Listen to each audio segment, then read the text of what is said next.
A Wabash Valley couple speaks out about their struggle in their adopting a child.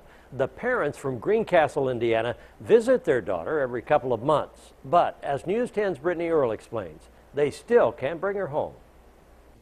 Rob and Tammy York always knew they wanted to adopt, and with 3 boys, it only felt right to bring a little girl into the mix. In 2007, Melanie fell into Rob and Tammy's lives, melting their hearts. So excited, and I don't know, looking at her little face and her big plump lips, and I just knew that she was ours. A picture of 8-day-old Melanie is all it took for the Yorks to fall in love. After months of filling out adoption papers and a year of playing the waiting game, Tammy and Rob finally headed to Guatemala to meet their daughter. We had an amazing week together, and we did click, and it's just like, you know, she's always been a part of my life. But 4 years later, Melanie has yet to see her pink bedroom or open her presents that still sit under the Christmas tree because the Yorks have yet to bring her home, and no one has a reason as to why their daughter can't live with them.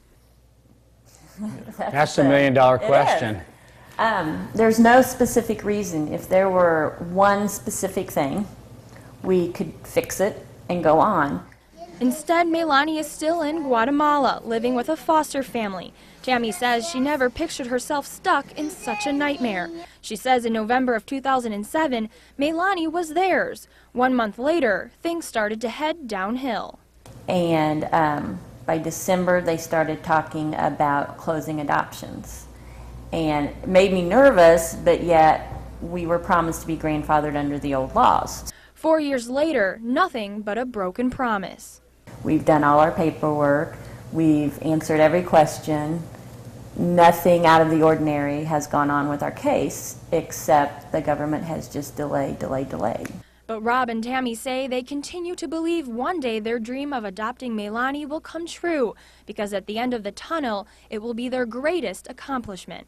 She's our daughter, and she will always be our daughter, and she will definitely know without a doubt that she was loved from the moment we saw her picture, and that, you know, we will not stop fighting to get her home until she's here. In Terre Haute with photojournalist Tony Casasilla, Brittany Earle, News 10.